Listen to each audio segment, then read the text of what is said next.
ಎಲ್ರಿಗೂ ನಮಸ್ಕಾರ. ನಾವು ವಯಸ್ಸಾದ್ಮೇಲೂ ಫಿಕ್ ಆಗಿ ಹೆಲ್ದಿಯಾಗಿ ಇರೋದು ಹೇಗೆ ಅಂತ ಯಾವಾಗ್ಲಾದ್ರೂ ಯೋಚನೆ ಮಾಡಿದೀರಾ? ಇವತ್ತು ನಾವು ಮಾತಾಡಕ್ ಹೊರಟಿರೋದು ಇದೇ ವಿಷಯದ ಬಗ್ಗೆ. ನಮ್ಮ ಹಿರಿಯರು ಅಂದ್ರೆ ನಮ್ಮ ಅಜ್ಜ ಅಜ್ಜಿ ಕಾಲದಿಂದ ಪಾಲಿಸ್ಕೊಂಡ್ ಬಂದಿರೋ ಕೆಲವೊಂದು ಸಿಂಪಲ್ ಆದ್ರೆ ತುಂಬಾನೇ ಪವರ್ಫುಲ್ ಟಿಪ್ಸ್ ಬಗ್ಗೆ.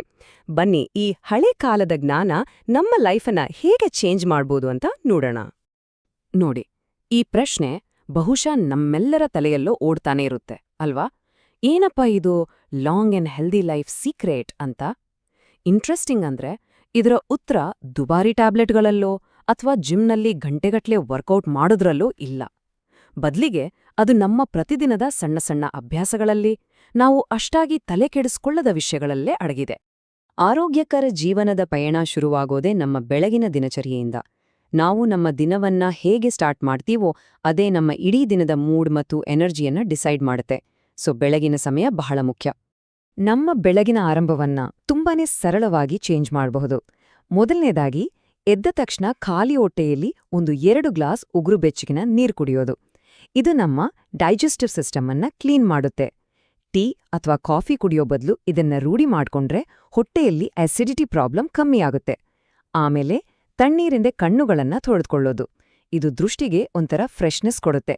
ಕೊನೆಯದಾಗಿ, ದಿನಕ್ಕೆ ಒಂದೇ ಒಂದು ತುಳಸಿ ಎಲೆ ತಿಂದ್ರೆ ಸಾಕು, ನಮ್ಮ ಇಮ್ಯುನಿಟಿ ಅಂದ್ರೆ ರೋಗ ನಿರೋಧಕ ಶಕ್ತಿ ಸ್ಟ್ರಾಂಗ್ ಆಗುತ್ತೆ. ನೋಡಿ, ಎಷ್ಟೊಂದು ಸಿಂಪಲ್ ಅಲ್ವಾ?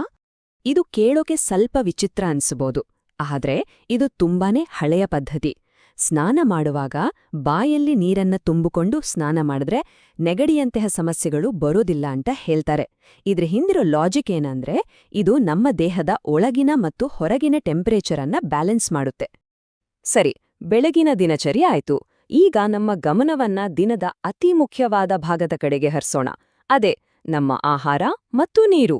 ನಾವು ಏನ್ ತಿಂತೀವಿ ಅನ್ನೋದು ಖಂಡಿತ ಮುಖ್ಯ, ಆದರೆ ಅದನ್ನ ಯಾವಾಗ ಮತ್ತು ಹೇಗೆ ತಿಂತೀವಿ ಅನ್ನೋದು ಅದಕ್ಕಿಂತಲೂ ಹೆಚ್ಚು ಮುಖ್ಯ. ದಿನಕ್ಕೆ 3-4 ಲೀಟರ್ ನೀರು.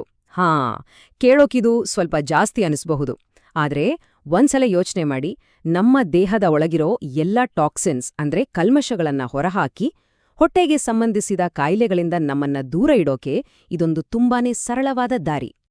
ಜೀರ್ಣಕ್ರಿಯೆಗೆ ಸಂಬಂಧಪಟ್ಟ ಹಾಗೆ ಇದೊಂದು ಗೋಲ್ಡನ್ ರೂಲ್ ಅಂತಾನೆ ಹೇಳ್ಬೋದು. ಯಾವಾಗ್ಲೂ ಊಟ ಮಾಡೋಕೆ 40-45 ನಿಮಿಷ ಮುಂಚೆ 1 ಗ್ಲಾಸ್ ನೀರು ಕುಡೀರಿ. ಯಾಕೆ ಗೊತ್ತಾ? ಇದು ನಮ್ಮ ಜೀರ್ಣರಸಗಳನ್ನ ಆಕ್ಟಿವೇಟ್ ಮಾಡಿ ನಾವು ತಿನ್ನೋ ಆಹಾರವನ್ನ ಸರಿಯಾಗಿ ಡೈಜೆಸ್ಟ್ ಮಾಡೋಕೆ ಬಾಡಿನ ರೆಡಿ ಮಾಡುತ್ತೆ. ಇದೇ ಕಾರಣಕ್ಕೆ ಊಟ ಮಾಡುವಾಗ ಅಥವಾ ಊಟ ಆದ ತಕ್ಷಣ ನೀರು ಕುಡಿಯೋದನ್ನ ಅವಾಯ್ಡ್ ಮಾಡೋದು ಒಳ್ಳೆಯದು. ಈಗ ನಾವು ಒಂದು ತುಂಬಾನೇ ಸೀರಿಯಸ್ ವಿಷಯದ ಬಗ್ಗೆ ಮಾತಾಡೋಣ. ನಮ್ಮ ಡೈಲಿ ಫುಡ್ನಲ್ಲಿರೋ 3 ಪದಾರ್ಥಗಳನ್ನ ಬಿಳಿ ವಿಷ ಅಂತ ಕರೀತಾರೆ. ಅಬ್ಬಾ, ವಿಷಾನೇ? ಹೌದು. ಇವುಗಳ ಬಳಕೆಯನ್ನ ನಾವು ಎಷ್ಟು ಸಾಧ್ಯವೋ ಅಷ್ಟು ಕಮ್ಮಿ ಮಾಡಿದ್ರೆ ನಮ್ಮ ದೀರ್ಘಕಾಲದ ಆರೋಗ್ಯಕ್ಕೆ ತುಂಬಾನೇ ಒಳ್ಳೆಯದು. 3 ಬಿಳಿ ವಸ್ತುಗಳು ವಿಷಕ್ಕೆ ಸಮಾನ. ಈ ಮಾತು ಕೇಳೋಕೆ ಸ್ವಲ್ಪ ಹಾರ್ಷಾಗಿ ಅನ್ಸ್ಬೋದು, ಆದ್ರೆ ನಾವೊಂದು ಕ್ಷಣ ಯೋಚನೆ ಮಾಡಬೇಕು. ಈ ವಸ್ತುಗಳು ನಿಧಾನವಾಗಿ ಆದ್ರೂ ನಮ್ಮ ಆರೋಗ್ಯದ ಮೇಲೆ ನೆಗೆಟಿವ್ ಆಗಿ ಹೇಗೆ ಪರಿಣಾಮ ಬೀರ್ತಿವೆ ಅಂತ. ಹಾಗಿದ್ರೆ ಆ 3 ಬಿಳಿ ವಸ್ತುಗಳು ಯಾವುವು? ಮೊದಲನೆಯದು ಬಿಳಿ ಉಪ್ಪು, ಎರಡನೆಯದು ಬಿಳಿ ಸಕ್ಕರೆ ಮತ್ತು ಮೂರನೆಯದು ಬಿಳಿ ಮೈದಾ. ಇವು 3 ಕೂಡ ಹೈಲಿ ಪ್ರೊಸೆಸ್ಡ್ ಅಂದ್ರೆ ಹೆಚ್ಚು ಸಂಸ್ಕರಿಸಲ್ಪಟ್ಟಿರ್ತವೆ. ಹಾಗಾಗಿ ಇವುಗಳಲ್ಲಿರೋ ನ್ಯಾಚುರಲ್ ಪೋಷಕಾಂಶಗಳೆಲ್ಲ ಹೋಗ್ಬಿಟ್ಟಿರ್ತವೆ. ಇವು ನಮ್ಮ ದೇಹಕ್ಕೆ ಬರೀ ಖಾಲಿ ಕ್ಯಾಲೋರಿಗಳನ್ನಷ್ಟೇ ಕೊಟ್ಟು ಅನೇಕ ಆರೋಗ್ಯ ಸಮಸ್ಯೆಗಳಿಗೆ ದಾರಿ ಮಾಡ್ಕೊಡ್ತವೆ. ಹಾಗಾದ್ರೆ ಇದಕ್ಕೆ ಪರಿಹಾರ ಇಲ್ವಾ? ಖಂಡಿತ ಇದೆ, ಮತ್ತೆ ಅದು ತುಂಬಾನೇ ಸಿಂಪಲ್. ನಾವು ಪ್ರತಿದಿನ ಬಳಸೋ ಆ ಸಂಸ್ಕರಿಸಿದ ಬಿಳಿ ಉಪ್ಪಿನ ಬದಲಿಗೆ ಸೈಂಧವ ಲವಣ ಅಂದ್ರೆ ಕಲ್ಲುಪ್ಪನ್ನ ಬಳಸೋದಕ್ಕೆ ಶುರು ಮಾಡೋಣ. ಇದ್ರಲ್ಲಿ ನಮ್ಮ ದೇಹಕ್ಕೆ ಬೇಕಾಗಿರೋ ನ್ಯಾಚುರಲ್ ಮಿನರಲ್ಸ್ ಅಂದ್ರೆ ಖನಿಜಾಂಶಗಳು ಜಾಸ್ತಿ ಇರೋದ್ರಿಂದ ಆರೋಗ್ಯಕ್ಕೆ ತುಂಬಾನೇ ಪ್ರಯೋಜನಕಾರಿ. ಸರಿ, ಈಗ ದಿನದ ಕೊನೆಯ ಭಾಗಕ್ಕೆ ಬರೋಣ.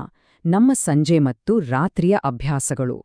ಇವು ನಮ್ಮ ನಿದ್ದೆಯ ಕ್ವಾಲಿಟಿಯನ್ನ ಮತ್ತು ಮರುದಿನದ ಎನರ್ಜಿಯನ್ನ ಡಿಸೈಡ್ ಮಾಡತ್ತೆ. ಹಾಗಾಗಿ ಚೆನ್ನಾಗಿ ರೆಸ್ಟ್ ಮಾಡೋಕೆ ರಾತ್ರಿಯ ದಿನಚರಿಯ ಬಗ್ಗೆ ಗಮನ ಕೊಡೋದು ಬಹಳ ಮುಖ್ಯ. ರಾತ್ರಿ ಊಟದಲ್ಲಿ ಕೆಲವು ಪದಾರ್ಥಗಳನ್ನ ಅವಾಯ್ಡ್ ಮಾಡೋದು ಒಳ್ಳೆಯದು. ಉದಾಹರಣೆಗೆ ಮೊಸರು, ಅನ್ನ ಮತ್ತು ರಾಜ್ಮಾ. ಯಾಕಂದ್ರೆ ಇವೆಲ್ಲ ಜೀರ್ಣ ಆಗೋಕೆ ಸ್ವಲ್ಪ ಹೆಚ್ಚು ಟೈಮ್ ತಗೊಳುತ್ತೆ.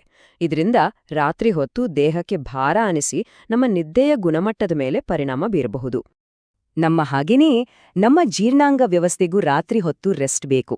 ಅದಕ್ಕೇನೆ ರಾತ್ರಿಯ ಊಟ ಯಾವಾಗ್ಲೂ ಹಗುರವಾಗಿರಬೇಕು, ಸುಲಭವಾಗಿ ಜೀರ್ಣ ಆಗುವಂತಿರಬೇಕು.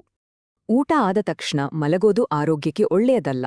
ಅದರ ಬದಲಿಗೆ ರಾತ್ರಿ ಊಟದ ನಂತರ ಒಂದು ಸಣ್ಣ ವಾಕ್ ಮಾಡೋದು, ಅಂದ್ರೆ ಕನಿಷ್ಠ ಒಂದು 500 ಹೆಜ್ಜೆಗಳಾದ್ರೂ ನಿಧಾನವಾಗಿ ನಡೆಯೋ ಅಭ್ಯಾಸ ಮಾಡ್ಕೊಳ್ಳಿ.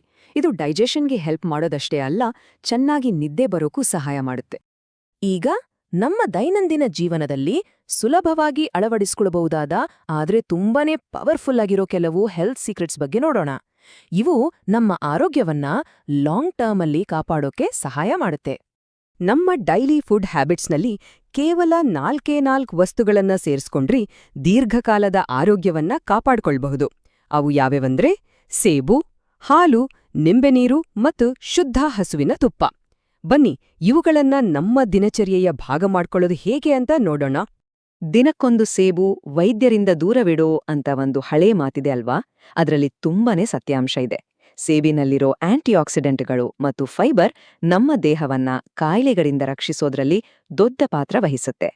ಅದೇ ರೀತಿ ಪ್ರತಿದಿನ 1 ಗ್ಲಾಸ್ ಹಾಲು ಕುಡಿಯೋದು ಬರೀ ಮಕ್ಕಳಿಗಷ್ಟೇ ಅಲ್ಲ, ಇದು ನಮ್ಮ ಮೂಳೆಗಳಿಗೆ ಬೇಕಾದ ಕ್ಯಾಲ್ಸಿಯಂ ಕೊಟ್ಟು ವಯಸ್ಸಾದ ಮೇಲೆ ಬರೋ ಮೂಳೆ ಸಂಬಂಧಿ ಸಮಸ್ಯೆಗಳನ್ನ ದೂರ ಇಡೋಕೆ ಹೆಲ್ಪ್ ಮಾಡುತ್ತೆ. ಪ್ರತಿದಿನ ಬೆಳೆಗೆ ಉಗುರು ಬೆಚ್ಚಗಿನ ನೀರಿಗೆ ಸ್ವಲ್ಪ ನಿಂಬೆರಸ ಮತ್ತೆ ಜೇನುತುಪ್ಪ ಹಾಕಿ ಕುಡಿಯೋ ಅಭ್ಯಾಸ ಮಾಡ್ಕೊಂಡ್ರೆ ನಮ್ಮ ದೇಹದ ಮೆಟಬಾಲಿಸಂ ಅಂದ್ರೆ ಚಯಾಪಚಯ ಕ್ರಿಯೆ ಫಾಸ್ಟ್ ಆಗುತ್ತೆ. ಇದು ನ್ಯಾಚುರಲ್ ಆಗಿ ತೂಕವನ್ನ ಕಂಟ್ರೋಲಲ್ಲಿಡೋಕೆ ಒಂದು ಒಳ್ಳೆ ದಾರಿ. ಮತ್ತು ಕೊನೆಯದಾಗಿ ಶುದ್ಧ ಹಸುವಿನ ತುಪ್ಪ. ಫ್ಯಾಟ್ ಅಂದ್ರೆ ಕೆಟ್ಟದ್ದು ಅನ್ನೋ ಒಂದು ತಪ್ಪು ಕಲ್ಪನೆ ಇದೆ, ಆದ್ರೆ ತುಪ್ಪ ನಮ್ಮ ದೇಹಕ್ಕೆ ಎನರ್ಜಿ ಕೊಡೋ, ನಮ್ಮ ಕೀಲುಗಳನ್ನ ಆರೋಗ್ಯವಾಗಿಡೋ ಒಂದು ಅದ್ಭುತ ಹೆಲ್ದಿ ಫ್ಯಾಟ್.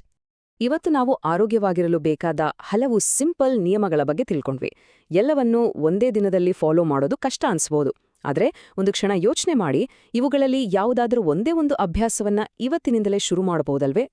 ಆರೋಗ್ಯಕರ ಭವಿಷ್ಯದ ಕಡೆಗೆ ನಾವು ಇಡೋ ಆ ಒಂದು ಸಣ್ಣ ಹೆಜ್ಜೆ ಒಂದು ದೊಡ್ಡ ಬದಲಾವಣೆಗೆ ಕಾರಣವಾಗಬಹುದು.